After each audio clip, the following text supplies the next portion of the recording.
सुपड़खा शादीशुदा थी और कह रही है मैं कुंवारी हूं। अच्छा, आजकल सुपड़खा है कि नहीं? आज भी बहुत सारी सुपड़खाएं मिल जाएंगी हर शहर में, हर गली में, हर मोहल्ले में दो चार मिलती हैं। इनकी पहचान क्या है वो मैं आपको बता दूं। जिनके अंदर ये लक्षण हो समझ लेना कि सुपड़खा की भतीजी है। सुपड़खा शादीशुदा थी और कह रही थी कि मैं कुंवारी हूं। जो स्त्री शादी के बाद अपनी मांग ना भरे, जो स्त्री शादी के बाद चूड़ियां पहनने में शर्माए, जो स्त्री शादी के बाद मंगल सूत्र पहनने में शर्माए, ये सुपड़खा की भतीजी। आज बहुत सारी स्त्रियों के लक्षण देखे जाते हैं। एक मैया जी ने तो यहां तक पहन रखी चूड़ियां और दूसरा हाथ पूरा खाली। हमने कहा क्यों? बोले फैशन। हमने कहा आग लगे तुम्हारे फैशन में, ऐसा फैशन। आजकल नई नई बहुओं के आपने चोचले देखे होंगे, मांग तो भरती ही नहीं, भरती भी है इतनी सी और इसको भी फिर बाल से ढक लेती है, कोई देख ना पाए। हमें कोई ये ना कहे कि तुम शादीशुदा हो, कुंवारी दिखना चाहती हैं, शादी क्यों की फिर? और इसमें ना उनसे ज्यादा उनकी मम्मी की गलती है। क्या शिक्षा और क्या संस्कार दिए आपने अपनी बेटी को? अरे शादी नारी का सौभाग्य है। कहते हैं जिस नारी के 16 श्रृंगार होते हैं वो सौभाग्यवती है ना? और आप स्वयं अपने सौभाग्य को छिपाना चाहते हैं।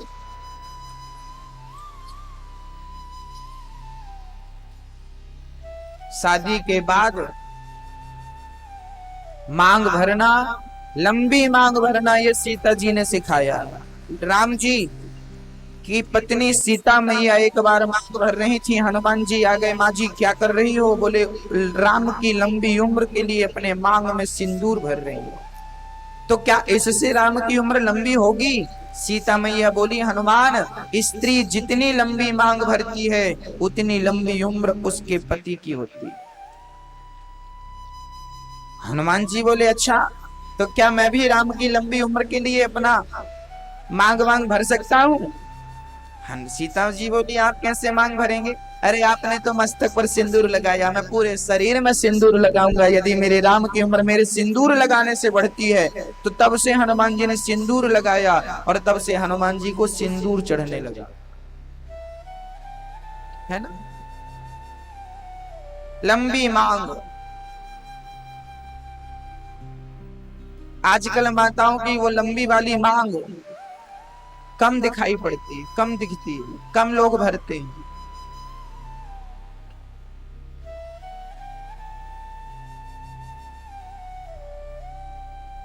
सुपड़खा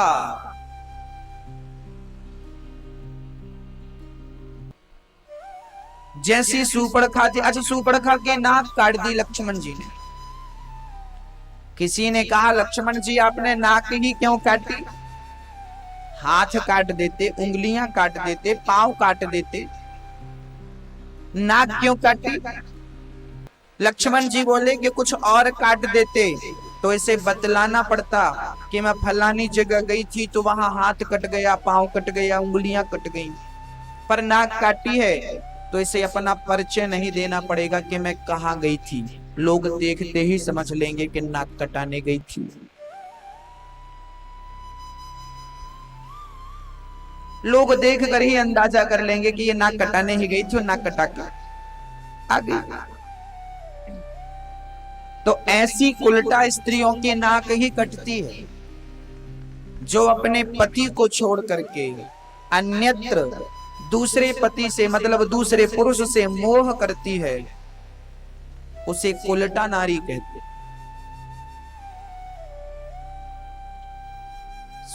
पूतना गई है भगवान को मारने, भगवान ने पूतना के, अब पूतना ने अपने स्तनों को भगवान के मुंह में दे दिया। भगवान ने कहा कि चलो अब आई है मौसी, उद्धार कर ही देते हैं। पूतना के आंचल में थोड़ा दूध था, भगवान ने दूध पिया। अब थोड़ा जहर भी था, जहर भी पिया, अब जहर भी खत्म, दूध भी खत्म, पूतना के प्राण बचे। भगवान ने प्राणों का पान करना शुरू कर दिया। पूतना चिल्लाई, बालक छोड़ दो, छोड़ दो, छोड़ दो। भगवान बोले, मौसी जी हम जल्दी से पकड़ते नहीं है, और पकड़ लेते हैं तो फिर कभी छोड़ते नहीं।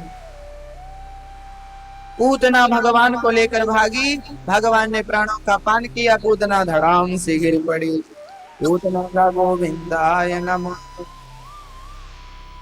पूतना के प्राणों का पान किया भगवान ने। पूतना इतना विशाल शरीर बनाती है अपना कि 6 कोस का जंगल टूट गया पूतना के शरीर से। पूतना का एक हाथ तो यमुना के उस पार गिरा। नंद बाबा वहां से लौट रहे थे, पता चला पूतना के हाथ को ही ब्रजवासियों ने पुल समझ लिया और पुल समझ करके पार हो गए। बाद में पता चला मौसी जी सो रही हैं, पता चला सो नहीं रही, सो गई राक्षसी। पूतना के प्राणों का पान किया। भगवान ने यशोदा मैया लाला को लेके जल्दी से गाय की पूंछ से नजर उतारती हुई माँ यशोदा लाला को पाले में लिटा रही है। और नंद बाबा ने पता किया कि ये कौन है, बोले राक्षसी मर गई।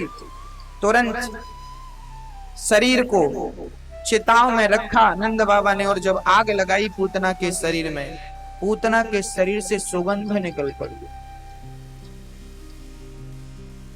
परीक्षित ने कहा, प्रभु क्या ये कोई पुण्यात्मा थी?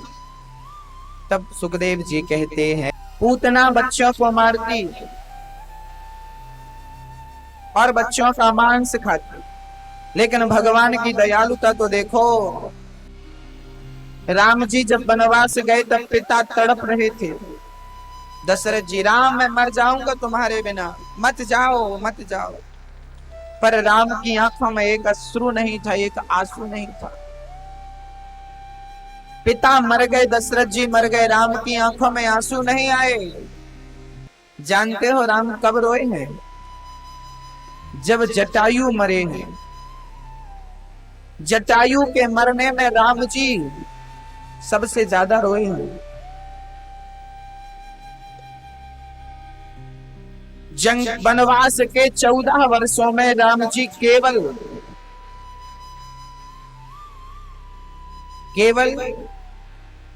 2 बार ही रोए हैं। पहली बार जब जटायु का देहांत हो गया, प्राण निकल गए, और दूसरी बार जब लक्ष्मण जी को शक्ति लगी। भगवान क्या खाते हैं मैया जी? क्या खाते हैं भगवान? 56 भोग खाते हैं ना।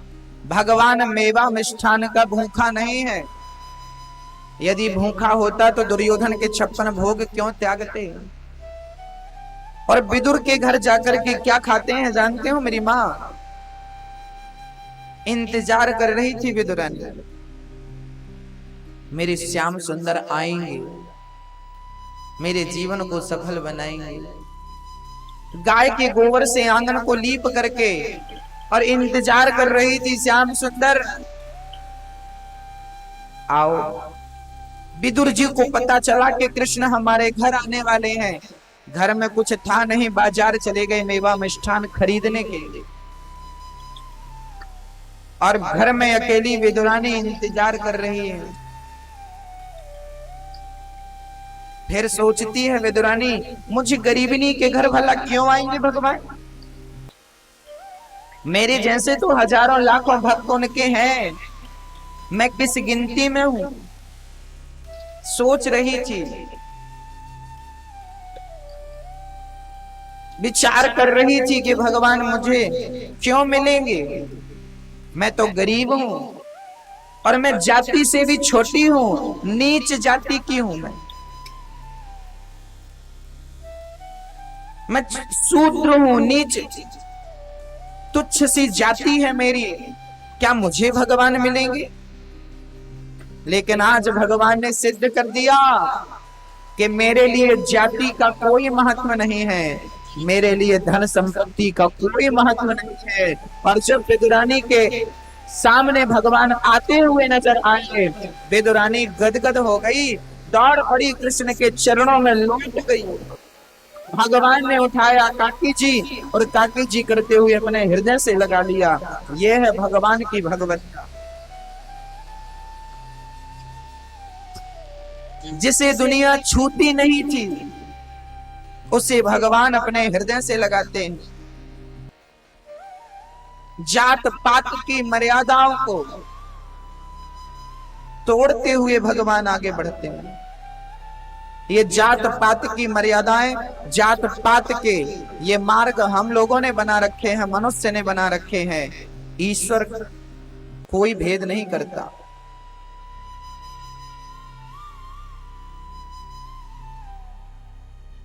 आज के समाज में, आज के जमाने में कोई ऊंचा होता है, कोई नीचा होता है। भाई, व्यक्ति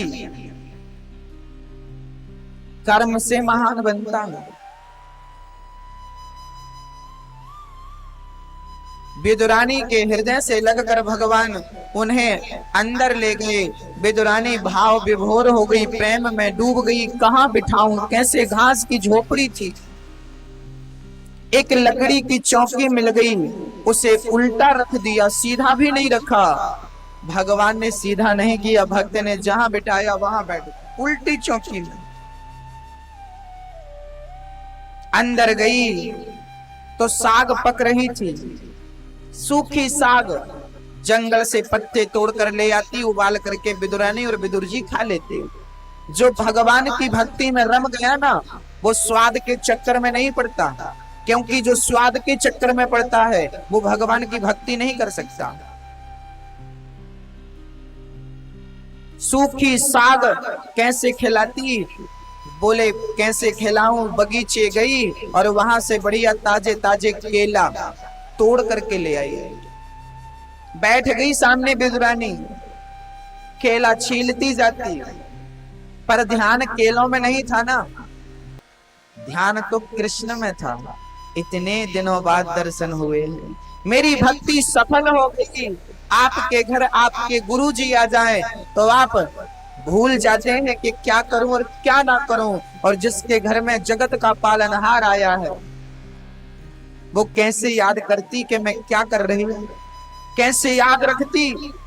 भक्ति यही है, अपने आप को भूल जाओ। प्रेम गली अति सारी, जाने दो न समा। जब मैं था तब वो नहीं, जब मैं था तब हरि नहीं, अब हरि है मैं। भगवान को पाना हो तो अपने अस्तित्व को भुलाना पड़ता है।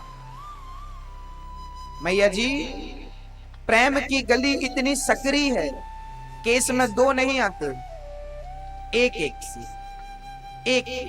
एक ही आता है। समझ रही हो ना मैया? प्रेम गली अति साकरी, जामे दो न समाए। यहां दो की गुंजाइश नहीं है।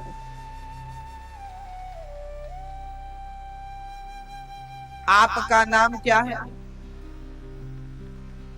और आपके भगवान कौन है? तो दो हो गए कि नहीं? आप और आपके भगवान दो हो गए।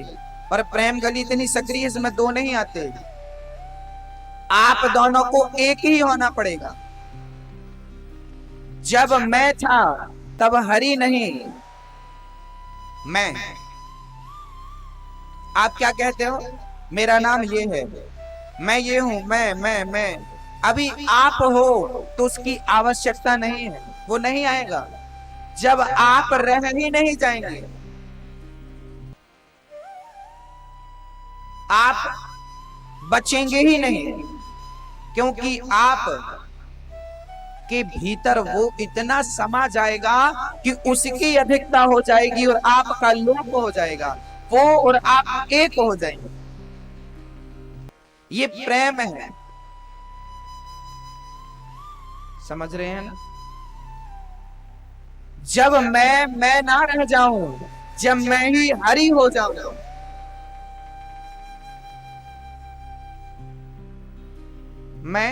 मैं ना रह जाऊंगा। सोने के बने हुए आभूषण, गोल्ड के आभूषण आभूषण है, लेकिन जब उसे तेजाब में डाल दिया जाता है तो वही आभूषण, उस आभूषण का अस्तित्व खत्म हो जाता है। खत्म हो जाता है कि नहीं? क्या बचता है? क्या बचता है? केवल सोना बचता है। और फिर उस सोने को जिस रूप में आप परिणत करना चाहें, देना चाहें जो रूप, वो रूप फिर मिल जाता है। ऐसे ही मैं ना रहूं, बस मेरी आत्मा, मैं आत्मा और परमात्मा दोनों मिलकर एक हो जाए, यही एकीकरण है और यही परमात्मा की प्राप्ति का सबसे ऊंचा साधन है। विदुरानी भूल गई कि मैं कौन हूं, क्या कर रही हूं। छिलका छीलती जाती और छिलका छील करके फल को फेंकती जाती और छिलका भगवान की तरफ बढ़ाती जाती। और धन्य है मेरे भगवान। आप कहते होंगे कि भगवान को 56 भोग पसंद है। अरे 56 भोग का भूखा नहीं, भक्त के सच्चे प्रेम का भूखा है। छिलका खिलाया विदुरानी ने, भगवान ने बड़े स्वाद और बड़े प्रेम से उन छिलकों को ग्रहण किया, है ना। छिलकों को ग्रहण किया क्योंकि भगवान भाव के भूखे हैं। कौन सा गुण भगवान को अच्छा लग जाए, इसलिए कुछ अच्छा करते रहो, कभी तो मिलेंगे ना, कभी तो उन्हें दया आएगी। आपका दुश्मन यदि कोई है और वो आपके दरवाजे में रोज आए, आपसे रोज प्रार्थना करे मुझे माफ कर दो, मुझे माफ कर दो, आप एक दिन नहीं सुनेंगे, 2 दिन नहीं सुनेंगे, पर वो रेगुलर आए, रोज आए, तो बताइए कब तक नहीं सुनेंगे आप? आपका हृदय पिघल जाएगा कि नहीं? मुझे माफ कर दो, मुझे माफ कर दो, मुझे माफ कर दो, आपका हृदय पिघल जाएगा। अरे मैं भी पापी हूं, मैं भी अधर्मी हूं, लेकिन मुझ जैसा पापी जब भगवान के चरणों में जाकर माफी मांगता है और बार बार माफी मांगता है तो उसका हृदय भी पिघल जाता है कि चल आ तुझे अब क्षमा कर देते हैं। और वो भगवान अपने भक्त को हृदय से लगा लेता है। सुंदरकांड में भगवान ने स्वयं ये बात कही है, सन्मुख होहि जीव मोहि जबहि, जन्म कोटि यज्ञ नासहि तबहि। सन्मुख हो ही जीव मोहि जबहि, कितना भी बड़ा पापी हो एक बार मेरी शरण में आ जाए, भगवान कहते हैं मैं सारे पापों से उसे मुक्त करके मोक्षयिष्यामि मा शुचः, सर्व धर्मान परित्यज्य माम एकम शरणं व्रज, अहं त्वा सर्व पापेभ्यो मोक्षयिष्यामि मा शुचः। गीता के 18वें अध्याय का 66वां श्लोक ये कहता है, इस बात की पुष्टि करता है कि भगवान के सामने कितना भी बड़ा अपराधी पहुंच जाए, एक बार शरणापन्न हो जाए तो भगवान उसे स्वीकार करते हैं और सारे अवगुण को भूल करके उसे अपने हृदय से लगाते हैं। बस एक बार हम सरल बन जाएं, सहज बन जाएं और एक बार उनकी शरण में चले जाएं, शरण में आए हुए को भगवान क्षमा कर देते हैं।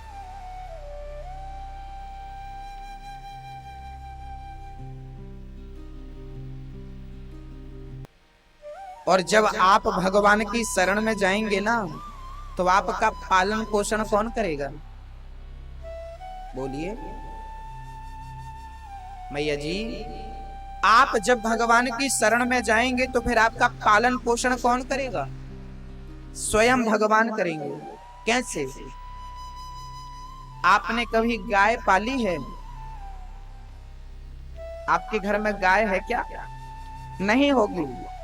तो जिनके घर में है उनको जाकर देखना। गाय क्या होती है? गाय अपने मालिक की शरण में होती है। और जब गाय आपके खूंटे से बंधी होती है ना, तो बताइए गाय को चारा देना, गाय को भूसा देना, गाय को पानी देना किसकी जिम्मेदारी है? स्वयं गाय पानी पी लेगी? स्वयं गाय जाके घास ले आएगी? ना, ये जिम्मेदारी किसकी है? बोले मालिक की। गाय को जिसने बांध रखा है ये जिम्मेदारी उसकी है, और वो अपनी जिम्मेदारी निभाता है कि नहीं। शाम हो जाती है ना तो मालिक को याद आती है, चिंता लगती है, मेरी गाय भूखी होगी। वो शाम को 1000 काम छोड़ के और जाता है, गाय को घास डालता है। मेरी गाय प्यासी होगी, 1000 काम छोड़ के जाता है और गाय को पानी पिलाता है। क्यों चिंता है उसे?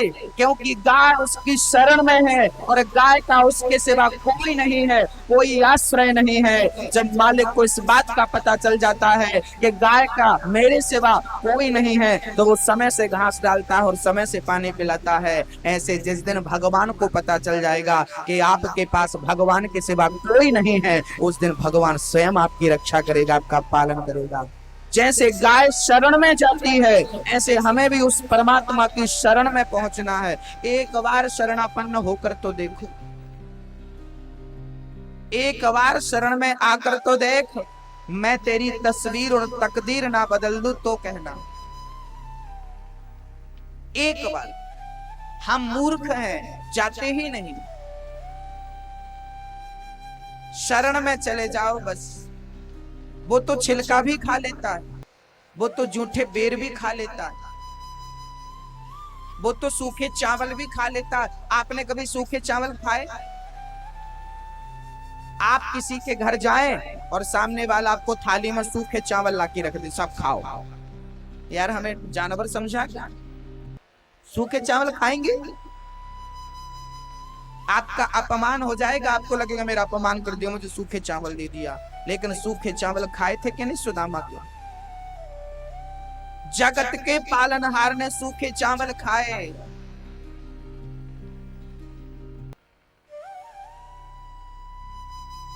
कितना दयालु है, उससे भी दयालु इस दुनिया में कोई है क्या? भगवान ने सुदामा से मित्रता की, उस मित्रता को निभाया है। क्या दुनिया में ऐसा कोई मित्र है आपका कृष्ण जैसा? आज हर रिश्ते के पीछे एक स्वार्थ छिपा होता है, लेकिन एक भक्त और भगवान का रिश्ता है जहां स्वार्थ नहीं होता। भक्त को भी स्वार्थ नहीं होना चाहिए, और जब हम निस्वार्थ सेवा करेंगे तो परमात्मा भी हमें वो देगा जिसकी हमने कल्पना नहीं की है। एक बार निस्वार्थ भाव से उस परमात्मा का भजन तो करो, एक बार उसे याद तो करो, फिर देखो। दयालु है, उनके जैसा दयालु कौन होगा?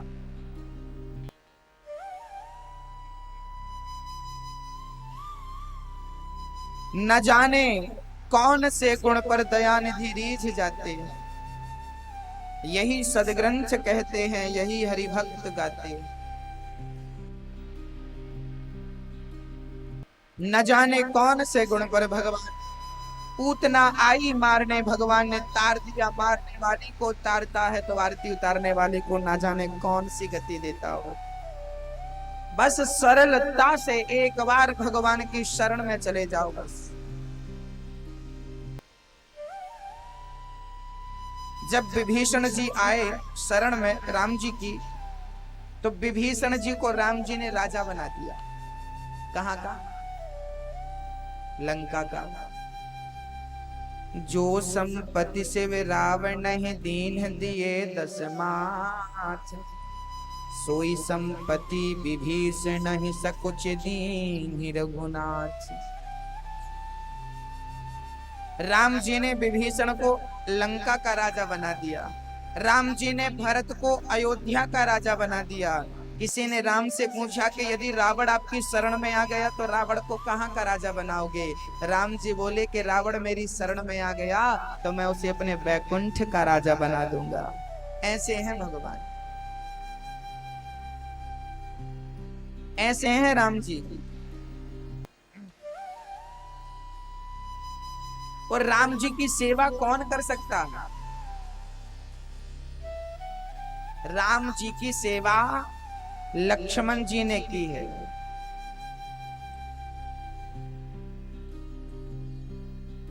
कोई कामना नहीं, निष्काम भाव से लक्ष्मण जी ने सेवा की, सच्चे प्रेम से सेवा करी।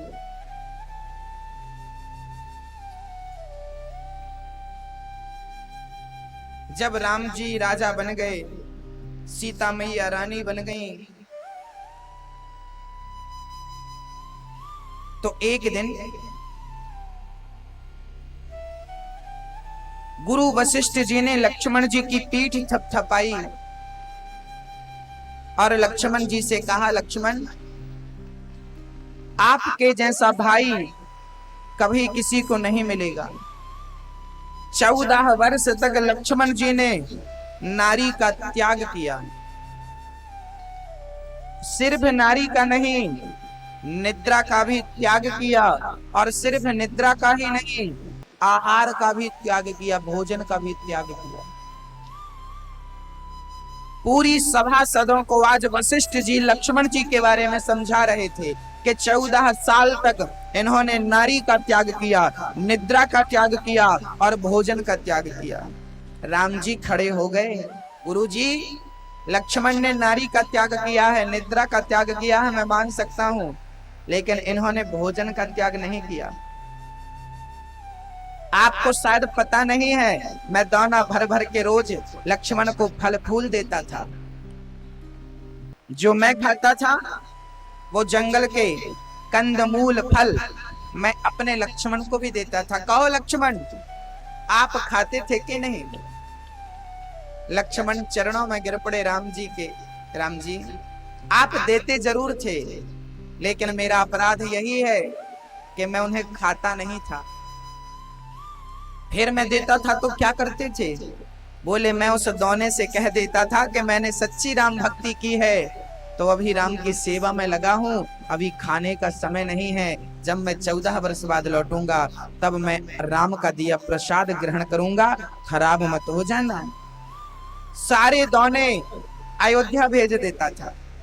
राम जी बोले, यहाँ कैसे भेजते थे? बोले, आपके भजन की शक्ति इतनी है कि उस दौने को मैं यहाँ भेज देता था। राम जी बोले, कहाँ है? लक्ष्मण जी लेकर चले राम को, गुरु जी को और पूरी प्रजा। एक स्टोर रूम था। लक्ष्मण जी ने उसे जब खोला तो उस रूम में ढेर सारे दौने रखे थे। राम जी ने गिनती कराई तो मात्र 4 ही दौने कम निकले। 4 दौने कम निकले। राम जी बोले, ओ भैया जी, ओ भैया जी, कथा सुन लो फिर चला लेना व्हाट्सएप।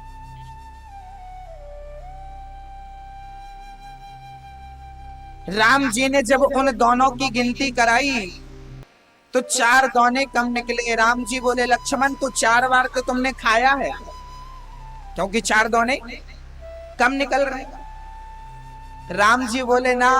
लक्ष्मण जी बोले, ना भैया, मैंने 4 बार खाया नहीं है, ये 4 बार आपने ही नहीं खाया, और जब आपने ही नहीं खाया तो आपने मुझे दिया नहीं, मैंने भी नहीं खाया। बोले, कब?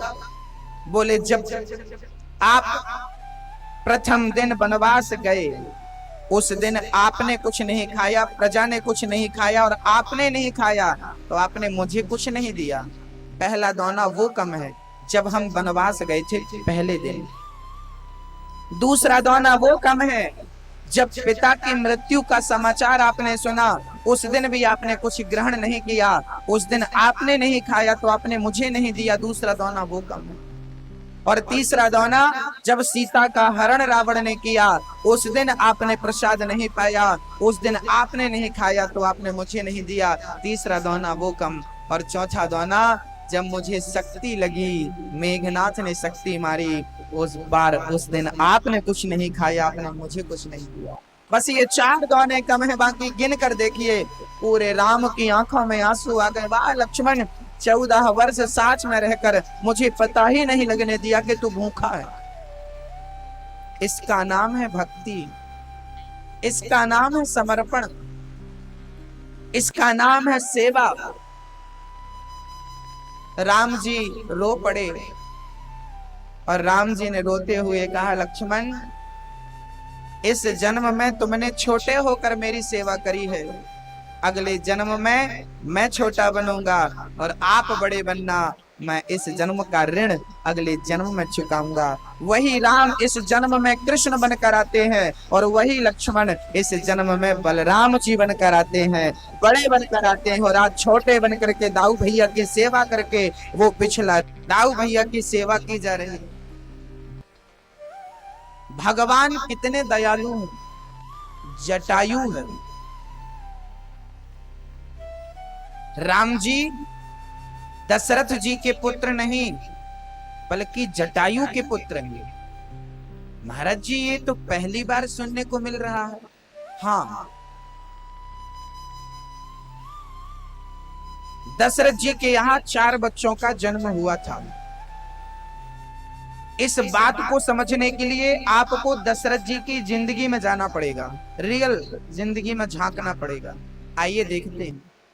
एक बार दशरथ जी देवासुर संग्राम में युद्ध करने गए थे और वहां पर दशरथ जी मूर्छित होकर ऊपर से नीचे गिर पड़े।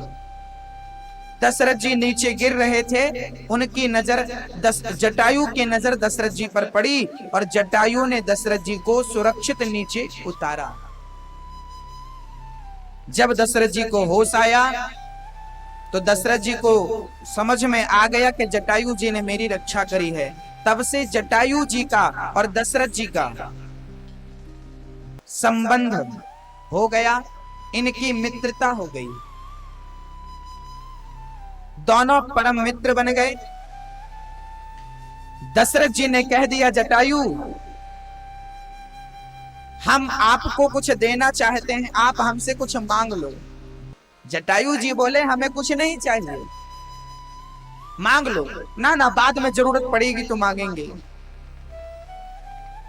जब दशरथ जी के 4 बच्चे हो गए, जटायु ने सुना तो जटायु दौड़े दौड़े गए और जटायु ने कहा दशरथ जी आपने हमसे कहा था मांग लो, आज हम मांग रहे हैं। हाँ हाँ जटायु मांगो, क्या चाहते हो। तब जटायु ने कहा मेरी कोई संतान नहीं है और आपकी 4 संतानें हैं, आप अपना बड़ा बेटा मुझे दान कर दीजिए, आपने जो वचन दिया था आज मैं आपसे मांग रहा हूं। दशरथ जी ने देर नहीं लगाई और राम को उठा करके जटायु की गोद में डाल दिया। ये बात रामचरितमानस में लिखी है, शायद आपने कभी ना पढ़ा होगा। सर्वस दान दीन सब काहू, जेहि पावा राखा नहीं ताहू। दशरथ जी ने अपने राम को ही दान कर दिया और जटायु लेकर जब जाने लगे तो नारद जी आ गए। नारद जी ने कहा इस बच्चे को आप कहां ले जाएंगे, कैसे पालेंगे, कैसे सेवा करेंगे, दूध कैसे पिलाएंगे। एक काम करो बड़ा हो जाए तब ले लेना। तब जटायु ने बोले बात तो सही है। तब उन्होंने वापस कर दिया कि जब बड़ा हो जाएगा तब मैं ले लूंगा, अभी इसे पालन पोषण आप करो। तो दशरथ जी ने दान दे दिया था। उसके बाद जटायु ने अपनी संपत्ति दशरथ जी को वापस कर दी कि आप संभालिए। इसका दूसरा संकेत मिलता है, जब विश्वामित्र जी राम और लक्ष्मण को लेने आए तब दशरथ जी ने कहा था चारों सुत मोहि प्राण की नाई, पर राम देत नहीं बने गोसाई। मैं राम को नहीं दे सकता क्योंकि राम तो जटायु की अमानत है। इसलिए ये बात और भी सिद्ध हो गई, पुख्ता हो गई। कब? जब दशरथ जी मरे तो हमेशा पिता का अंतिम संस्कार बड़ा पुत्र करता है। हमेशा पिता का अंतिम संस्कार कौन करता है? बड़ा बेटा। और दशरथ जी के बड़े बेटे कौन थे? राम जी थे। तो फिर राम को करना चाहिए था दशरथ जी का अंतिम संस्कार। अरे भाई वनवास गए थे, उस समय राम जी चित्रकूट में थे, चाहते तो जाकर अंतिम संस्कार कर सकते थे। सरयू जी के किनारे अंतिम संस्कार हुआ था दशरथ जी का। कोई अंदर तो जाना नहीं था महलों में या गांव में, बाहर बाहर जाते, नदी के किनारे किनारे संस्कार करके वापस आ जाते। लेकिन राम ने नहीं किया। क्योंकि जब दशरथ जी ने बड़े पुत्र का दान कर दिया तो बड़े पुत्र अब राम नहीं रह गए, अब बड़े पुत्र तो भरत बन गए। इसलिए दशरथ जी का अंतिम संस्कार राम ने नहीं, भरत जी ने किया। और ये बात और भी सिद्ध हो गई कब? जब दशरथ जी ने राम के हाथों से पिंडदान नहीं लिया। याद रखिएगा, जब राम जी राजा बन गए थे तब एक बार वो गया में श्राद्ध करने गए थे अपने पिता का, पिंडदान करने गए थे अपने पिता का। राम जी सीता जी के साथ सारे लोग गए थे, पिंडदान की तैयारियां हो चुकी थी। उसी समय किसी चीज की आवश्यकता पड़ी और राम जी कुछ सामान लेने गए, तब तक दशरथ जी आए और दशरथ जी ने कहा, बेटी मुझे पिंडदान दो, मुझे दान करो, पिंडदान दो, मेरा पिंड दो। सीता जी ने कहा, पिताजी आप मेरे हाथों से पिंड कैसे ले सकते हैं, आपके पुत्र से लीजिए। दशरथ जी बोले, मैं राम के हाथों से पिंड नहीं ले सकता, आप मुझे दे दो, क्योंकि जनक के यहाँ मैंने जनक से कहा था कि आप मुझे बेटी का दान कर रहे हो, लेकिन मैं अपनी बेटी को, अपनी बहू को राम के जैसा रखूंगा। मेरे 4 बेटे नहीं 5 बेटे हो जाएंगे। तो बेटी सीता, तू मेरी बेटी नहीं बेटे की तरह है, तू दान कर। तब सीता जी ने बालू के ही पिंड बनाए और दशरथ जी को दे दिए। राम जी आए, चलो सीता पिंड दान करें, बोले पिंड दान तो हो गया। राम जी बोले, किसने किया? मैंने किया। किसने देखा? क्या सबूत है? तो फाल्गु नदी बह रही थी, वहां फाल्गु नदी है गया जी में। सीता ने कहा, कहो नदी बोलो, मैंने पिंडदान किया, तुमने देखा कि नहीं? फाल्गु बोली, राम से कौन पंगा ले, कौन माथा पच्ची करे। फाल्गु बोली, मैंने नहीं देखा। फाल्गु बोली, मैंने नहीं देखा।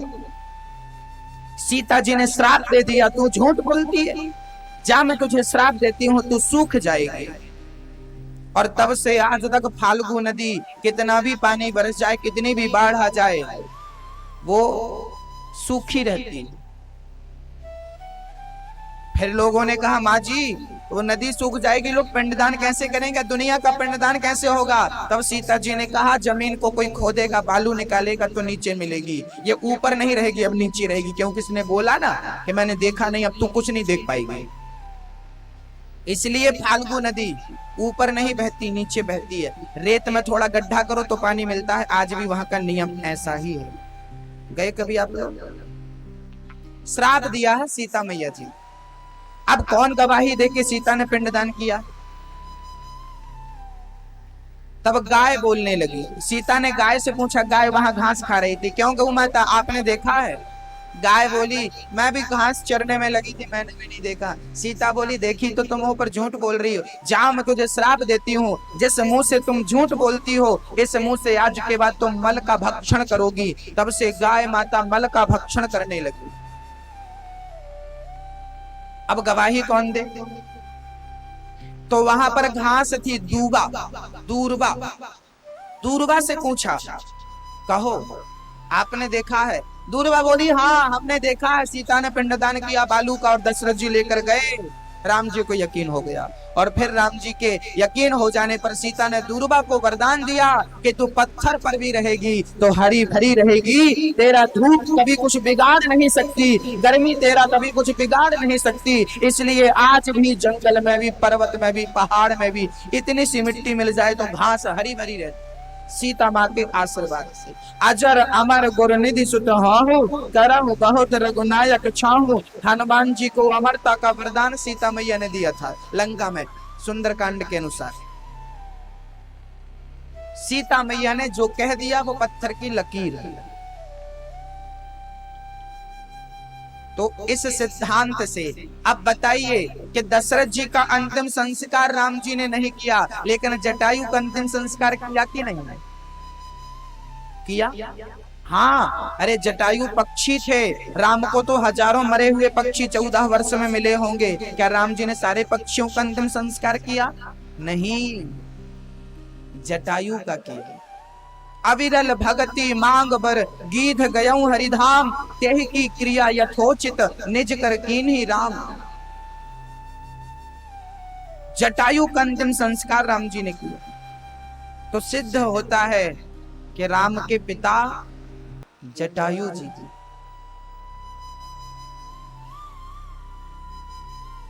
क्योंकि दशरथ जी ने अपने बड़े पुत्र का दान कर दिया था।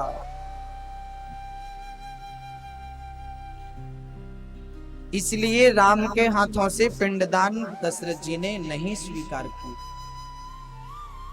दान कर चुके थे।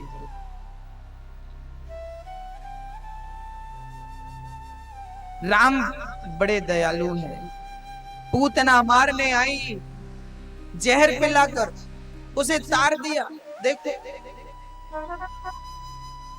जब जटायु मरने लगे तो राम जी ने जटायु से बोला, जटायु जी, पिताजी, ऊपर मेरे पिता मिलेंगे दशरथ जी, उनसे सीता हरण की बात मत कह देना। जटायु बोले, दशरथ जी को पता तो चल ही जाएगा ना। राम जी बोले, रावण खुद जाके बताएगा, आप मत बता देना। तो जटायु कह रहे हैं, तो क्या रावण को भी वहीं भेजोगे जहां हमें भेज रहे हो? राम बोले, हाँ, जहां हमने अपने पिता को भेजा है वहीं आपको भेज रहे हैं, और वही रावण को भी भेजेंगे, क्योंकि हमारी दृष्टि में सब एक है। क्योंकि परमात्मा परमात्मा है। पाली ने कहा है, कह तारा कह बाली सुन धीर प्रिय समदर्शी रघुनाथ। रघुनाथ कौन है? समदर्शी है। जो कदाच मोहि मारी हूं तो पुनि हूं सनाथ। भगवान समदर्शी है ना मैया जी? ओ मैया, भगवान समदर्शी भी है और वो बिना कान के सुन लेते हैं। इसलिए ना कमरे के अंदर भी आप ये मत सोचा करो कि हमारी बात कोई सुन नहीं रहा है, वो सुन रहा है। वो तो आपके दिल में जो चल रहा है ना, मन में जो चल रहा वो भी सुन लेता है। बिनु पग चले ही सुन ही बिनु, काना कर बिनु कर्म कर ही विधि नाना। बिना हाथ के काम करता है, बिना पांव के चल लेता। बिना पांव के कहां चले? कौशल्या मैया राम को पालने में लिटाई और पूजा करने गई, और जैसे ही मंदिर में उन्होंने भोग लगाया तो राम जी सामने बैठे। कौशल्या जी बोली, मैंने तो भी सुलाया है। जाकर देखा तो वहां भी बालक और यहाँ वहां दो ही बालक देखा। बिनु पग चले, बिना पांव के चल गया कि नहीं? अभी पालने में अभी भगवान 15-20 दिन के थे, और 20 दिन का बच्चा कैसे पहुंच जाएगा? तो बताइए, बिनु पग चले। द्रौपदी की साड़ी खींची गई। उस समय भगवान द्वारिका में थे या घटघट में थे, कहीं भी थे। जब द्वारिका में हस्तिनापुर में साड़ी खींची गई द्रौपदी की, तब भगवान प्रकट हो गए कि नहीं? पुकारने के तुरंत बाद प्रकट हो गए। तो बताइए, पांव से चलने वाला कोई चलता भी तो क्या समय से पहुंच पाता? लेकिन भगवान बिना पग के दौड़ पड़े अपनी बहन के लिए। बिनु पग चले सुन ही बिनु काना। कमरे के अंदर तारा ने कहा था पाली से कि सुनो, राम जी भगवान है, उनसे पंगा मत लो। वो भगवान है, वो परब्रह्म है, वो ईश्वर है। कमरे में ये बात कहा था तारा ने। और जब राम ने बाली को मारा तब राम जी ने कहा, क्यों रे, तेरी पत्नी ने तुझे समझाया था फिर भी तूने नहीं समझा। बाली चक्कर में पड़ गया। मेरी पत्नी ने कमरे के अंदर बोला था, इन्हें कैसे पता चला? अब पता चला कि बिनु पग चले ही सुना ही बिनु काना। ये बिना कान का भी सुन लेता। और कर बिनु कर्म, बिना हाथ के काम कर देता।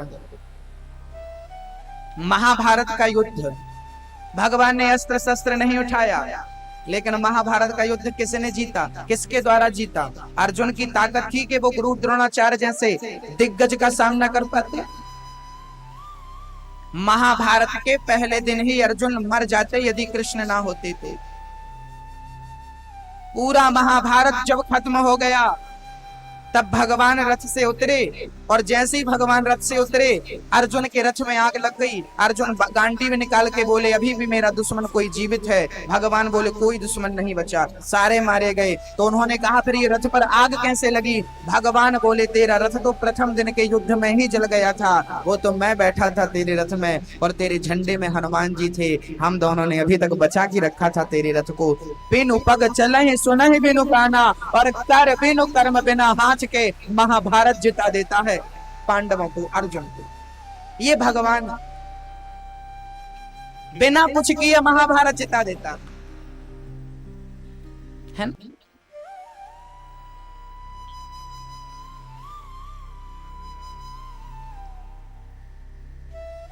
ऐसे भगवान की शरण में हम ना जाएं तो हमारा दुर्भाग्य है। ऐसे भगवान को सदा याद करो, जिन्होंने हमें बनाया है, जिन्होंने ये सृष्टि बनाई है, जिन्होंने हमें मनुष्य बना करके आत्म कल्याण करने का एक मौका दिया है ना। इसलिए हमें घबराना नहीं है ना। हमें चिंता नहीं चिंतन करना है, क्योंकि हमारा रिश्ता किससे है? वो हर पल हर क्षण हमारी रक्षा करते हैं।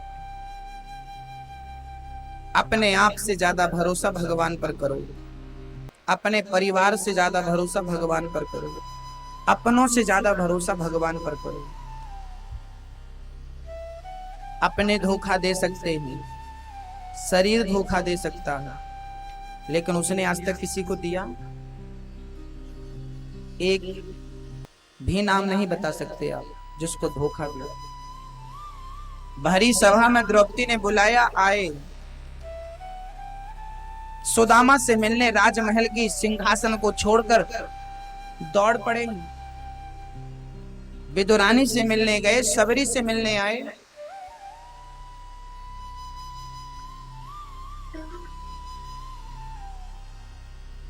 जटायु से मिलने गए। जो भक्त राम तक पहुंच सकते थे वो राम तक पहुंच गए, जो राम तक नहीं पहुंच सकते थे राम स्वयं उन तक पहुंचे। भगवान पूतना का उद्धार करते हैं और शंकर जी आए हैं भगवान का नामकरण करने के लिए।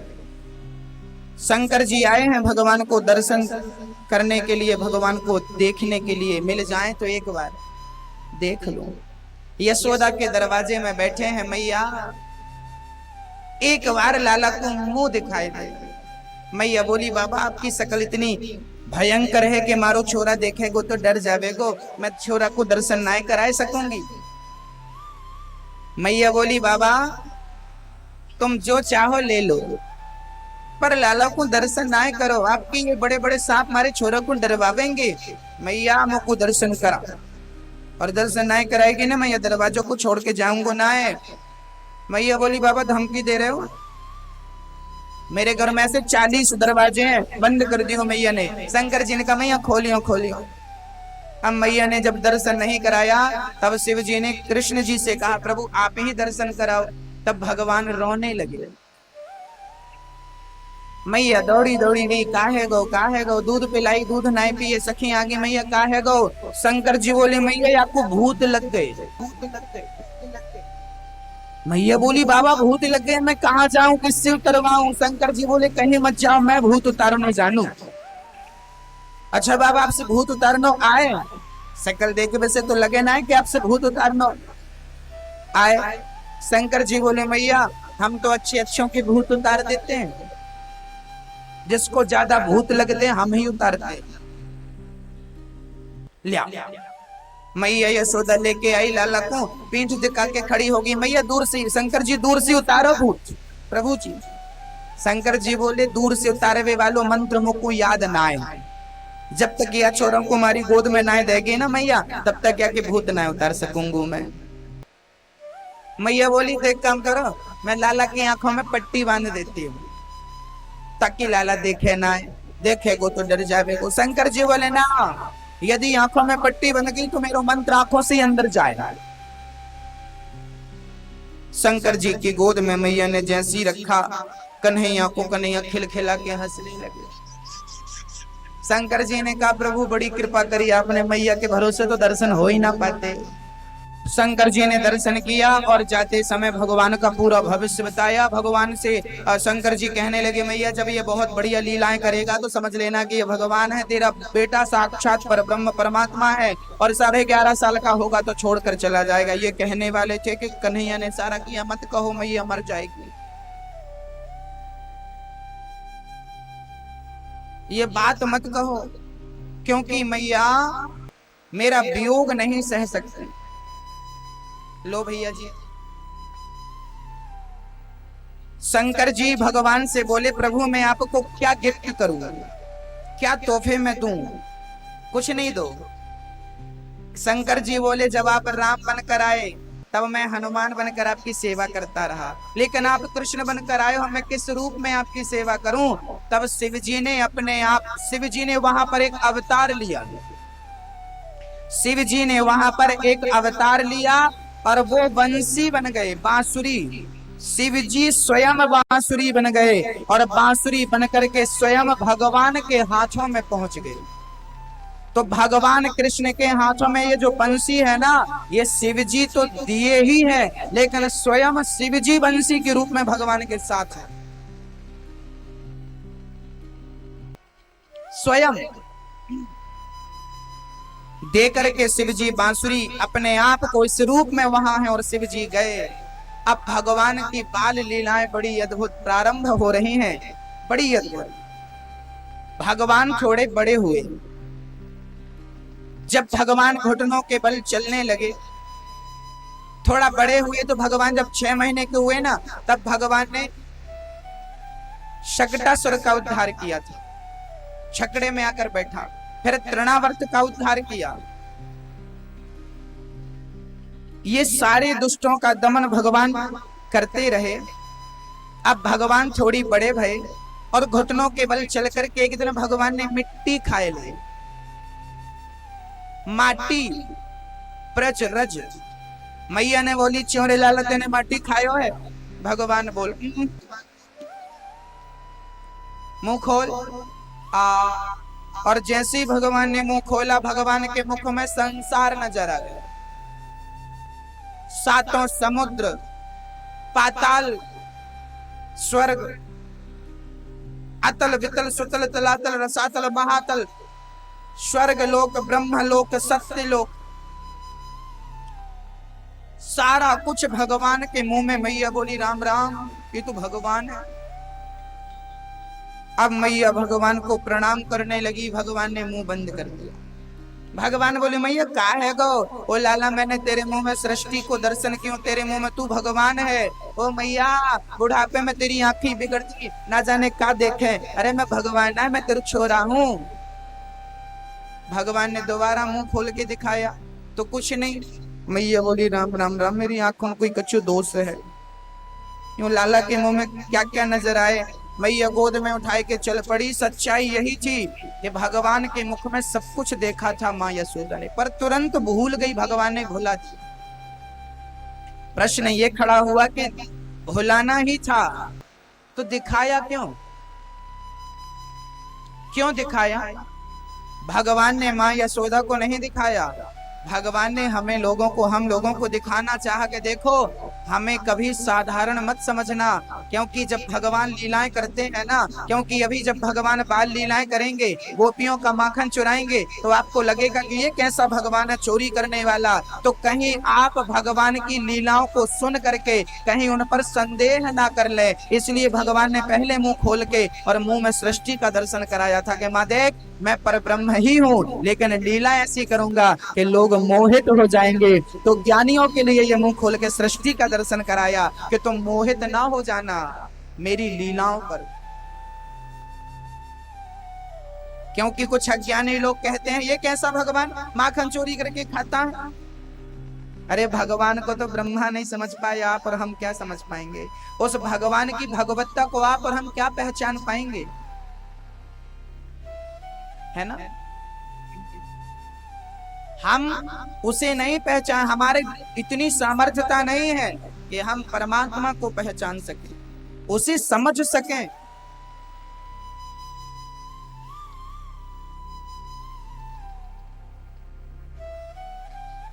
पांचवी क्लास का विद्यार्थी पीएचडी के सब्जेक्ट को समझ पाएगा?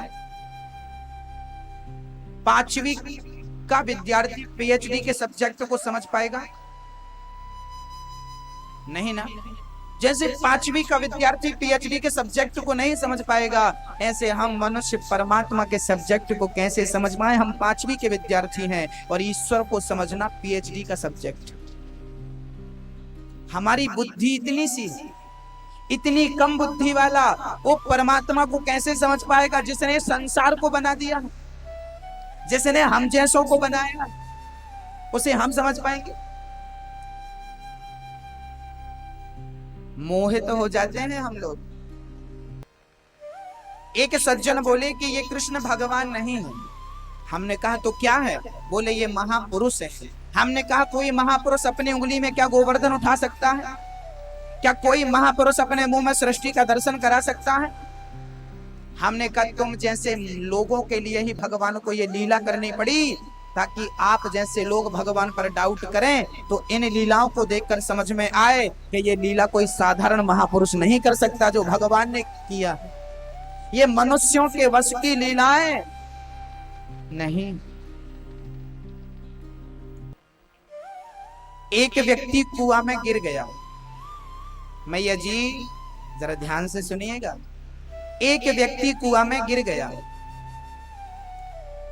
गांव वालों को पता चला कि फलाना व्यक्ति कुआं में गिरा है, तो एक व्यक्ति दूसरा कुएं में उतरने लगा। किस लिए उतरा? गिरे हुए को बचाने के लिए। जब उतर के वो नीचे खड़ा हो गया तो ऊपर से किसी ने चिल्लाया, कुएं में एक नहीं दो गिरे। जबकि गिरा तो एक ही था, दूसरा तो उतरा था। अब बताइए गिरने में और उतरने में अंतर है कि नहीं? बोलिए मेरी माँ। मैया, ओ मैया पीछे वाली, गिरने में और उतरने में अंतर है ना? बहुत अंतर है। एक गिरा था और दूसरा उतरा था गिरे को बचाने के लिए। जैसे गिरने में और उतरने में अंतर है, ऐसे ही हम गिरे हुए प्राणी हैं संसार में, और हम गिरे हुए प्राणी को बचाने के लिए भगवान अवतरित होते हैं, उतरते हैं, इस संसार में आते हैं, कभी राम बन के कभी कृष्ण बन के, और हम गिरे हुए प्राणी को बचाते हैं, भव सागर से पार लगाते। अंतर है ना? भगवान की लीलाएं अद्भुत। थोड़े बड़े हुए भगवान गोपियां शिकायत करने पहुंच गई, मैया तेरे लाला ने मटकी तोड़ी है, माखन खायो है। वत्सान मंचन क्वचित समय, छोटे छोटे बछड़ों को खूंटे से खोल देता।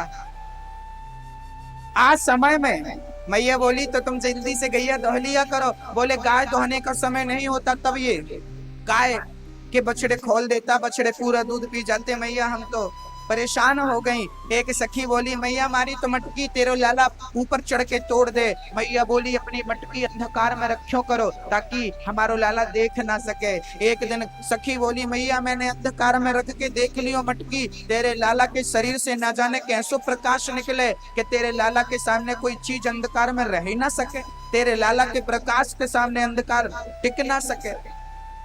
एक दिन मैया ने सोचा कि मैंने लाला को जो ये मणियों के हार पहना रखे हैं ना, ये चमक रहे होंगे, तो मैया ने उतार दिया, पूरे श्रृंगार उतार दिए माँ को, माँ यशोदा ने। और आज कन्हैया ने कोई भी रत्न नहीं पहन रखा। और आज कन्हैया जब माखन चुराने गए, गोपियां कहती हैं, मैया आज तो तेरे लाला ने कछऊ ना पहनो, पर तेरे लाला के शरीर से इतना प्रकाश निकले कि आके सामने अंधकार टिके ही ना। माँ ऐसो प्रकाश तेरे लाला के सामने। ये भगवान है, प्रकाश स्वरूप है। भगवान स्वयं प्रकाश देते हैं, अपने प्रकाश से सूर्य और चंद्रमा को प्रकाशित करते हैं भगवान।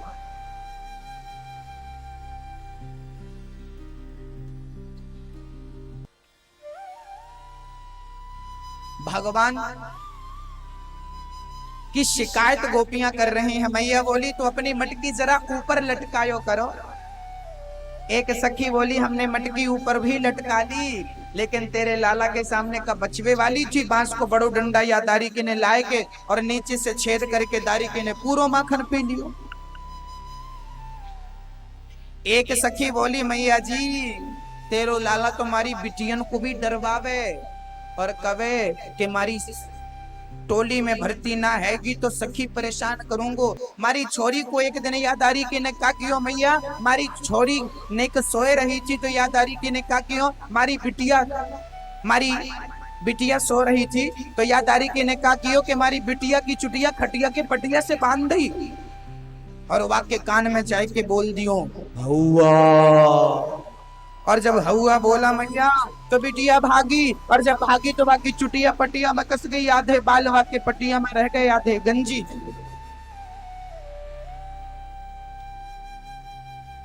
सखियां शिकायत कर रही हैं, मैया बुला रही है लाला ओ कन्हैया आए कन्हैया। का है गो मैया? ओ बेटा देख तो तेरी शिकायत करवे गोपियां आई हैं, सचमुच तो इनको परेशान करे क्या? मैया एक नंबर की चोटी है, झूठी बोल रही है, मारे गाल पकड़ पकड़ के कहे कि मैं शादी करना चाहूँ, मैं शादी करना चाहूँ। मैया वो इतना सुख नहीं और इतनी बड़ी सखी से शादी कैसे रचाऊंगा? मैया बोली ज्यों सखी सही बोल रहे हो लाला। ओ मैया तेरे लाला की हजारों नखरे हैं। अब तो गोपियां जब शिकायत कर रही थी तब भगवान ने कह दिया, मैया ने जब तक या को रंगे हाथ नहीं पकड़ोगी तब तक तुम सबन की बातों को मैं भरोसा नहीं करूं। अब गोपियों ने पकड़ने का प्लान बनाया और भगवान अब अपनी बाल लीलाओं को करते हैं।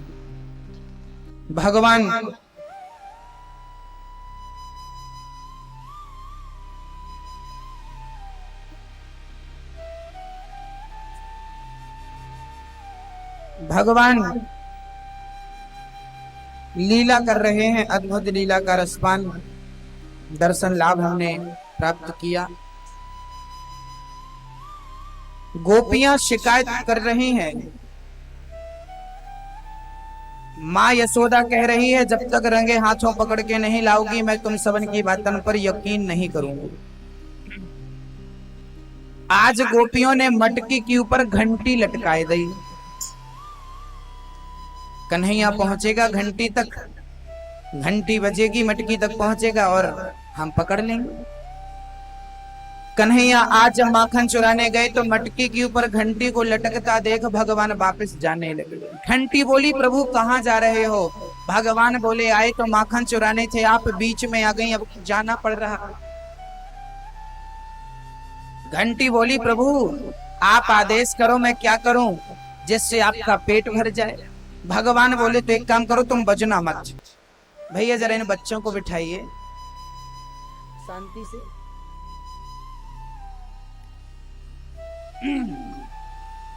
बैठाओ, आप लोग स्वयं बच्चे मत बनो।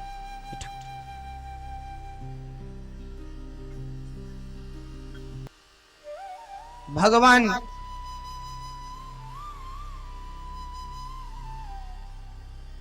मटकी के ऊपर घंटी बंधी है पर बजेगी नहीं, ऐसा भगवान ने कहा बजना मत।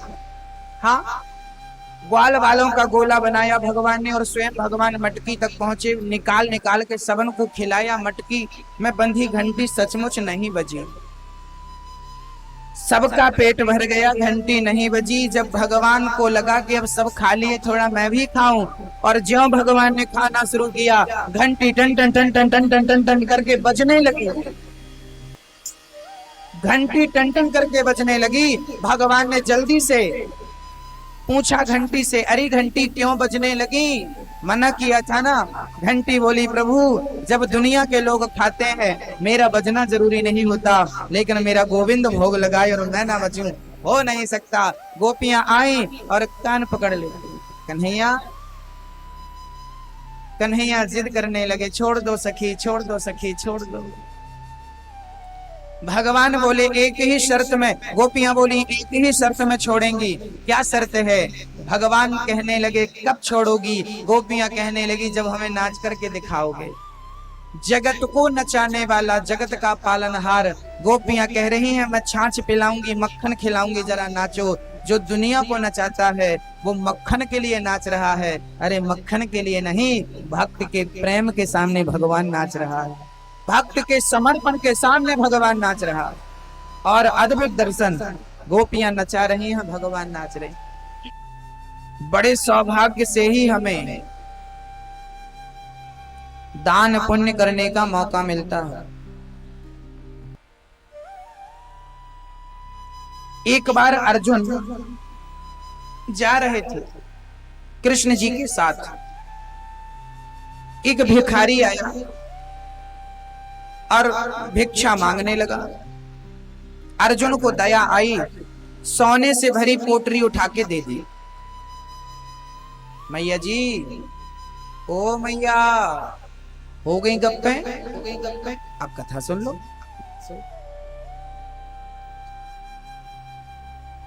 गप्पे करने का और कहीं समय तो मिलता नहीं, बस कथा में मिलता। अर्जुन ने सोने से भरी पोटरी उसे दे दी। भिखारी बड़ा खुश हुआ, अब तो मैं बंगला बनाऊंगा, अब तो मैं ये करूंगा, अब तो मैं वो करूंगा, गाड़ी लूंगा, जमीन लूंगा, जायदाद लूंगा, ये करूंगा, राजा बन जाऊंगा, मैं बहुत सारा धन संग्रह करूंगा। ये सपना देखता जा रहा था कि पीछे से चोर आए और वो सोने की पोटरी छीन करके भागे। भिखारी दूसरे दिन फिर भीख मांगने। अर्जुन ने कहा, कल मैंने तुझे सोना दिया। भिखारी रोने लगा, चोर चुरा के ले गए। अर्जुन ने कीमती मणि दे दी, बोली ये मणि ले लो। अब मणि लेकर गया। भिखारी सोचा ये तो बहुत महंगी है, इससे मैं तो बहुत धन कमाऊंगा और मैं बहुत नाम कमाऊंगा, मैं ये करूंगा, मैं ये करूंगा। प्यास लगी तो तालाब में पानी पीने गया। पानी पीने झुका, वो मणि पानी पीते समय गिर गई। बहुत खोजा पर मिली नहीं। किस्मत में जो नहीं होता ना, वो आकर के भी नहीं मिल सकता। भिखारी तीसरे दिन फिर भीख मांगा। अर्जुन बोले, अब तो हद हो गई, मणि के बाद भी तुम भीख मांग रहे हो। पूरी राम कहानी सुना दी, गिर गई पानी। अर्जुन बोले, अब मैं तेरी गरीबी नहीं मिटा सकता, क्योंकि तेरी किस्मत में गरीबी है। अब भगवान ने कहा, यहाँ भिखारी को बुलाया और भगवान ने अपने जेब से 2 पैसे निकाले, 2 पैसे निकालकर दे दिए, ले जा। भिखारी सोचा 2 पैसे में तो रोटी भी नहीं आने वाली। एक मछुआरा जाल उसी तालाब में डाला जहां पर उसकी मणि गिरी थी। एक मछली फंसी जाल में और बड़ी तड़प रही थी। भिखारी को दया आई और भिखारी ने कहा, मछुआरे 2 पैसे ले ले, मछली को छोड़। मछुआरे को भी लगा एक मछली के 2 पैसे बहुत है। 2 पैसे लिया मछुआरे ने, मछली को भिखारी के कमंडल में डाल दिया और मछुआरा गया। मछली जैसी कमंडल में आई, उस मछली के गले में वही मणि, कीमती मणि फंसी थी और जैसी कमंडल में आई, मणि गिर पड़ी कमंडल में। भिखारी ने देखा, मिल गई, मिल गई। चोर वहीं से निकल रहे थे जिसने जिस चोर ने भिखारी का धन छीना था, सोना छीना था। चोरों को लगा हमारी खबर इसे मिल गई, खबर मिल गई, अब राजा से शिकायत करेगा, मृत्यु दंड। चोरों ने सोने से भरी पोटरी भिखारी को दे दी, भैया अपना धन तू संभाल, हमें राजा के पास मत ले जाना। अर्जुन ने इस दृश्य को देखा और दौड़े दौड़े भगवान के पास गए। प्रभु, उसे तो उसकी मणि और उसका धन वापस मिल गया, कैसे मिला? तब भगवान ने कहा, अर्जुन, जब उसे तुमने सोना दिया तो उसने अपने बारे में सोचा, मैं ये करूंगा, मैं ये करूंगा, मैं यूं बनवाऊंगा। जब मणि दी तो भी उसने अपने बारे में सोचा, और जब मैंने उसे 2 पैसे दिए तो उसने अपने बारे में नहीं, दूसरों के बारे में सोचा, तड़पती मछली के बारे में सोचा। और जो दूसरों के बारे में सोचता है, मैं उसका सारा धन, खोया हुआ धन उसे वापस कर दिया करता हूँ, उसे धन धान्य से परिपूर्ण कर दिया करता हूँ। जो दूसरों के लिए सोचता है, मैं उसे कभी कमी नहीं आने देता। अपने लिए तो पशु पक्षी भी जीते हैं, अपना पेट तो पशु पक्षी भी भरते हैं, लेकिन मनुष्य वही है जो दूसरों के लिए कमाओ, और कमा करके सिर्फ अपने बच्चे और अपने परिवार का पेट नहीं, आपके धन की जिनको जरूरत है उन्हें भी दीजिए, उनके लिए भी कमाइए।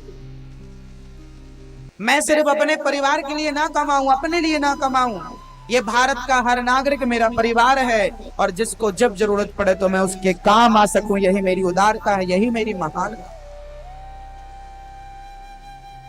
सिर्फ अपने लिए ना। हमारी रंजना मैया जी ने कितना अच्छा कार्य किया है।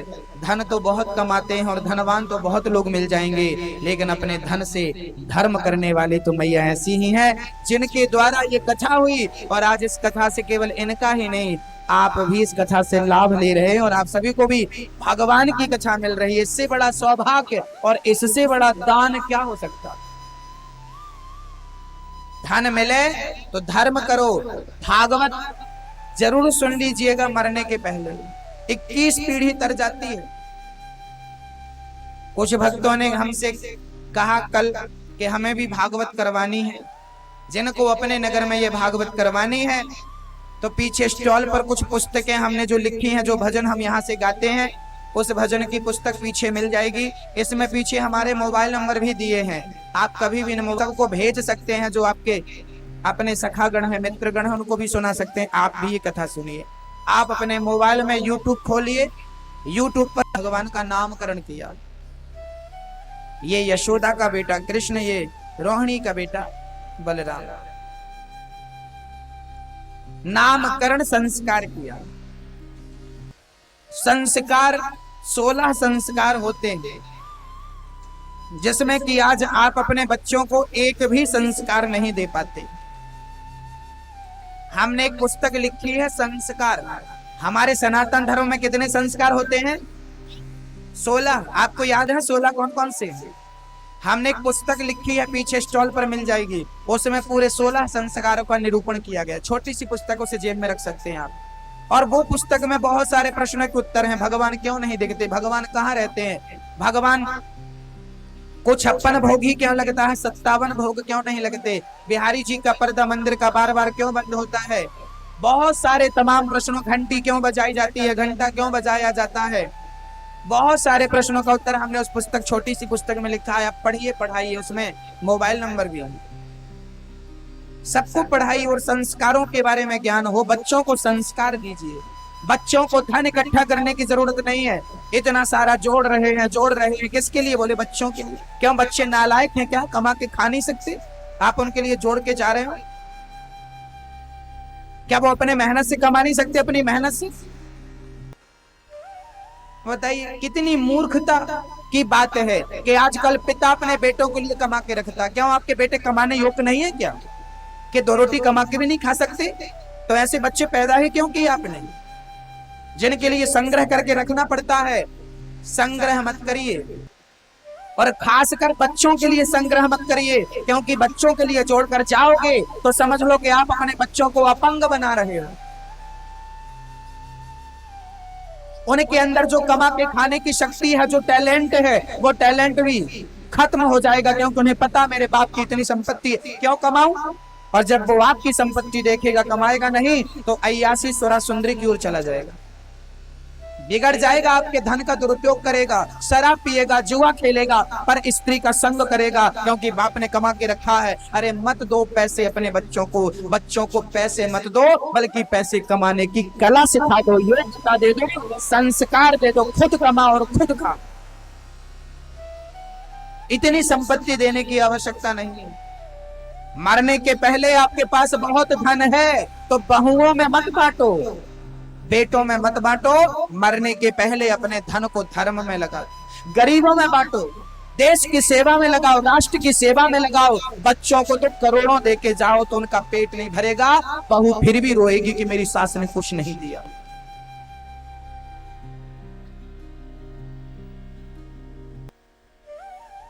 कितनी ममता है माँ की, पिता की, बच्चों के लिए। किसके लिए कमा रहे हो? बच्चों के लिए। किसके लिए कमा रहे हो? बच्चों के लिए। बच्चे नालायक हैं तुम्हारे, कमा के खा भी नहीं सकते यार, तुम कमा रहे हो, बच्चों के लिए शर्म आनी चाहिए। 2 रोटी भी कमा के नहीं खा सकते, कैसे बच्चे? और वो बच्चे भी कैसे हैं जो अपने बाप से लेते हैं? शास्त्र कहता है पिता की संपत्ति बच्चों को नहीं लेनी चाहिए, उत्तमम स्वाजितम वित्तम मध्यमम पितुरर्जितम अधमम भ्रातृ वित्तम च स्त्री वित्तम अधमाधमम। पिता का धन, स्वयं का कमाया धन सबसे उत्तम, पिता का धन मध्यम, भाई का धन अधम और स्त्री का धन तो अधम से भी अधम, ऐसा शास्त्र कहते हैं। मैंने कहा खुद कमाओ खुद खाओ, परिवार का पालन पोषण खुद करो, खुद की मेहनत से करो, खुद के दिमाग से करो, खुद की बुद्धि से करो। पिता की संपत्ति खा रहे हैं। अरे लोग पिता की क्या भगवान की भी खा जाते हैं।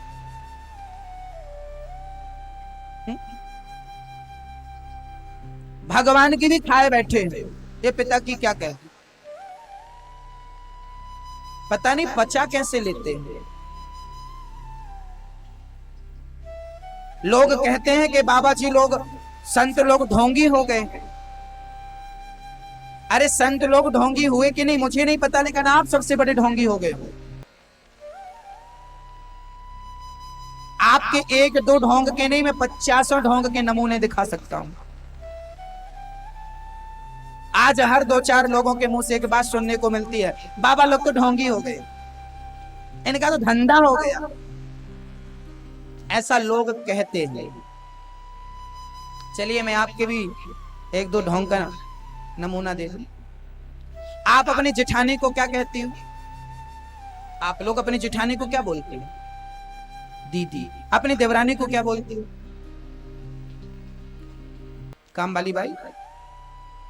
हाँ।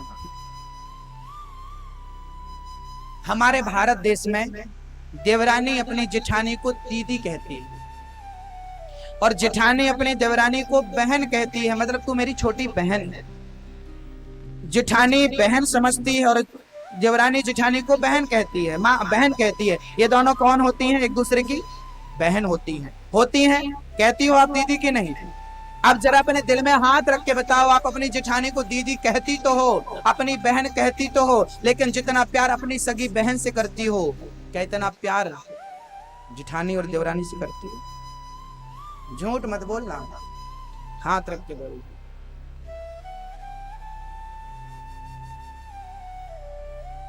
आपका जवाब कहेगा ना। हम जितना प्यार अपनी सगी बहन से करती हैं, इतना प्यार हम अपनी जेठानी से नहीं करती। जितना आदर हम अपनी सगी बहन का करती हैं, इतना आदर हम अपनी जेठानी का नहीं करती। कहती हो दीदी और करती हो कपट, इसी का नाम तो ढोंग है। खुद का ढोंग नजर नहीं आता क्यों?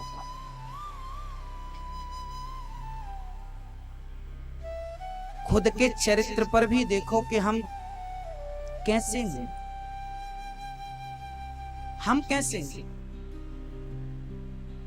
ये पुरुष लोग, आप लोग नहीं, जो यहां बैठे हैं, इनके लिए नहीं, क्योंकि आप तो ऑलरेडी भक्त हो, आपके क्या कोई डाउट है ही नहीं आपके हृदय में। लेकिन जो लोग कहते हैं संतों पर उंगलियां उठाते हैं, महात्माओं पर उंगलियां उठाते हैं, साफ आप बताइए, आप लोगों के बच्चे कभी कभी आपको मारते हैं। बहुत सारे बच्चे आपको संजीवनी नगर में ऐसे मिल जाएंगे जो माँ बाप पर अत्याचार करते हैं। कई बेटे तो अपने माँ बाप पर हाथ उठाते हैं, मैंने देखा सुना। आप बताइए, बहुत सारे बच्चे अपने माँ बाप को मारते हैं, प्रताड़ित करते हैं, परेशान करते हैं। तो क्या लोगों ने बच्चे पैदा करने, बच्चों को जन्म देना छोड़ दिया? कभी कभी लोग ज्यादा खाने से मर जाते हैं, तो क्या खाना छोड़ देते हो? बोलो। ज्यादा खाने से कोई मर जाता है तो खाना नहीं छोड़ते, बच्चे लात मारते हैं बड़े होकर। बूढ़ों को तो लोग बच्चे पैदा करना नहीं छोड़ते। तो एक आध दो संत यदि गलत मार्ग पर चले गए तो संतों पर से विश्वास आपका क्यों उठ गया? क्यों संतों से विश्वास उठ गया? अरे 5 उंगली एक सी है क्या? ये भारत तुलसीदास जैसों का है, ये भारत विवेकानंद जैसों का है, ये भारत कबीरदास, सूरदास, रैदास, इनका भारत है ये, मीरा जी का भारत है ये। ऐसे ऐसे संत हमारे देश में हुए हैं। हम अपने चरित्र को भी देखें कि हम कितने सुंदर हैं। हमारे अंदर किसके प्रति कितना कपट है ये भी देखें। फिर दूसरों पर उंगलियां उठाए। बड़े संतों ने कहा है, बुरा जो देखन मैं चला, बुरा न मिलिया कोई, जो दिल खोजा आपना, हमसे बुरा ना, हम सबसे बुरे हैं। हम क्रोध है, लोभ है, अभिमान है, वासना है। हम अपनी बुराइयों को तो खत्म करें, तब तो हम कह सकते हैं कि तू गलत और तू गलत है। मैं ही गलत हूं तो मैं दूसरे को कैसे गलत कह सकता हूं? मैं स्वयं अच्छा हो जाऊं तो फिर मैं दूसरों को गलत कह भी सकता हूं। और जब मैं स्वयं बहुत अच्छा हो जाऊंगा ना, तो जब मैं स्वयं अच्छा होऊंगा तब मुझे दूसरों की सिर्फ अच्छाई दिखाई पड़ेगी, बुराई तो दिखेगी ही नहीं, है ना भक्तों? संतों पर उंगलियां मत उठाइएगा। आज भी ऐसे ऐसे संत हैं। कल न्यूज चैनल पर मैंने एक संत के बारे में सुना। आप लोगों ने तो हमेशा यही सुना होगा कि संत खराब हैं, ऐसे वैसे संतों की न्यूज जब आती है तो आप लोग बहुत देखते हैं, बहुत ध्यान से देखते हैं। कल रात्रि को मैंने एक न्यूज देखी। उस न्यूज में बतलाया जा रहा था एक संत के बारे में कि वो एक संत है छत्तीसगढ़ में, जिन्होंने 20 वर्ष से ना भोजन किया है ना पानी पिया। आप लोगों ने में कुछ देखा होगा, देखा ना? उन्होंने भोजन किया ना, 20 साल हो गए कैमरे वाले वहां बैठे थे, कैमरा लिए, दिन भर उन्हें फिल्माया, रात भर फिल्माया, लेकिन ना वो पानी पीते दिखाई पड़े ना भोजन करते दिखाई पड़े। वहां के लोग कहते हैं कि 20 साल हो गए ऐसे ही बैठे, एक आसन पर बैठे, ना खाते हैं ना पीते, पानी भी नहीं, भोजन भी नहीं, और सिर्फ तपस्या, ओम नमः शिवाय, ओम नमः शिवाय, ओम नमः शिवाय का जाप कर रहे। इन संतों के बारे में भी थोड़ी जानिए, इनके बारे में भी थोड़ा समझिए। आज भी बहुत सारे संत आपको मिल जाएंगे। उन संतों की अच्छाई से ये धरती टिकी है भक्तों, नहीं तो रसातल में कब की चली जाती। कल की ये न्यूज किस किस ने देखी? जरा हाथ उठाओ। नहीं, लोग कहेंगे महाराज जी अपने मन से बोल रहे हैं। कल देखा आपने टीवी में रात के 9 बजे? कल की न्यूज।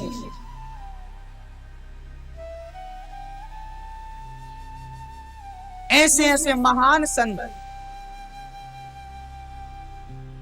अच्छों को देखने वाले कम हैं, बुराइयों को देखने वाले ज्यादा हैं।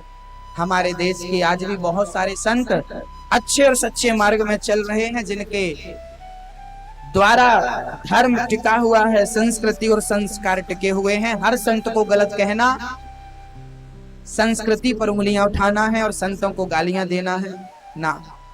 हर संत बुरा नहीं है, हर संत बुरा नहीं है। जो बुरे हैं सो बुरे हैं, और जो अच्छे हैं भक्तों वो अच्छे ही हैं। कभी अच्छों को बुरा कहने की कोशिश मत करिए, भूल मत करिए। हाँ, बोलिए भक्त वत्सल भगवान की जय हो। एक ही चश्मा से सबको नहीं देखा जा सकता। भगवान श्री कृष्ण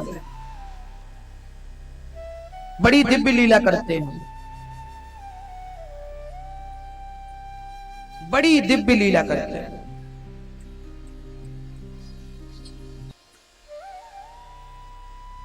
अपने भक्तों पर अनुग्रह करते हैं, कृपा की दृष्टि गोकुल। एक दिन भगवान ने अपने घर में ही लीला करी। माँ ने, यशोदा ने भगवान को उखल से बांध दिया। भगवान ने उखल टेढ़ा किया, वहां से चलकर गए, और भगवान ने बड़े प्रेम से उखल के द्वारा 2 यमलार्जुन के वृक्षों का उद्धार कराया। दोनों पुत्र पुरुष निकले और भगवान की स्तुति करके परम धाम को गए।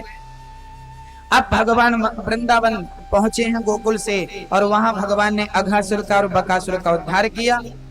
अघासुर और बकासुर का उद्धार करने के पश्चात काली अनाग को भगवान ने काली देह पर कूद करके उसे वहां से पलायन कराया, और यमुना का जल शुद्ध किया, प्रलंबासुर का उद्धार किया। भगवान बड़े सुंदर, गोपियां निर्वस्त्र होकर स्नान कर रही थी, कहीं ये परंपरा ना बन जाए, इसलिए भगवान ने गोपियों के वस्त्र का हरण किया, यज्ञ पत्नियों पर कृपा करी। और माँ यशोदा 56 भोग बना रही थी। मैया बोले, कन्हैया बोले, मैया मोको भोग लगा, मोको भोजन कराए। मैया बोली, लाला जब तक भगवान की जय जय ना हैगी तब तक खाएगी को ना मिलेगो।